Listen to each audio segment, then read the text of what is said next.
we are getting in latest visuals right now of Russian 4th-generation Sukhoi-30 SM multi-role fighter that has been shot down by the Ukrainian army. So there we have the Ukrainian army giving a very stiff resistance to the Russian troops, and those are the visuals, in fact, on your screens of the Russian Sukhoi-30 SM that has been destroyed by the Ukrainian forces.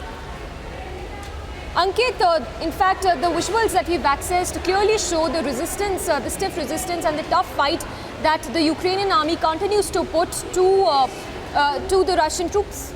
Absolutely. You know, Samiksha, Russia has been deploying its Sukhoi fighters. They are very well known across the world for being very hard to take on in aerial combat. And Ukraine doesn't have any jets to fight them. However, they do appear to have land-based aerial attack weapons with which they appear to have taken down a Sukhoi fighter. We saw also the inverse is also true. Just a short while ago, Crispino had broken the story of a Sukhoi fighter that was bombing Ukrainian military installations. And then how can we forget in Zhytomyr how Shavan had showed us after the Sukhoi bombardment, schools, cathedrals, residential areas had also been destroyed. So there is a pitched battle, Samiksha, going on in the skies above Ukraine. It's a one-sided battle. Only Russia has the aeroplanes to fight it, but Ukraine appears to have some land-based weapons. And that is why we're in this situation right now, where a Russian fighter jet has been taken down. Ankit, even though it's a one-sided battle, you know, it's been going on, it's been raging for 11 days now.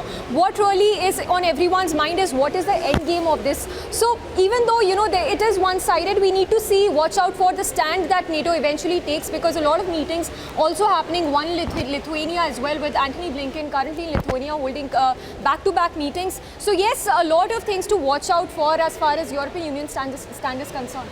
Definitely. In fact, the one request that Ukraine has made to NATO is that you declare it a no-fly zone and you not allow Russian jets to fly in Ukrainian airspace. But Russia says that if you declare a no-fly zone on Ukraine, we will construe that as an act of war. So NATO is really stuck right now with regards to Russians' air power. They know that Russia is dominant in the skies, but if they try to act for Ukraine's interest by trying to impose a no-fly zone above the Ukrainian skies, Russia may construe that as NATO entering the war and then may escalate this conflict, which is what we know they appear to want. In fact, right now when Antony Blinken was speaking, also he was at a country that has reacted to Russian aggression in the past and has moved to join the European Union and may also feel threatened if Ukraine gets taken over. And so we are at this situation right now where Russia holds all the cards in the skies. Ukraine is trying to stem it from using Sukhois and other jets, but at this moment it doesn't seem to be able to do so. That's right, Ankit. And you know, even though the NATO leaders have issued very, very strong statements, do you think it has really transpired on ground? Because the NATO leaders have been constantly maintaining that even though we will give medical, the military aid to Ukraine, they will not be sending troops, and the same is for US as well.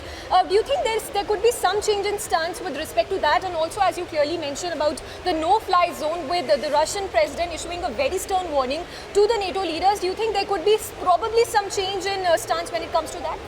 Well, it remains to be seen. Hectic negotiations will be held now. We'll be getting back to this after a short report, Samiksha. Viewers, stay with us.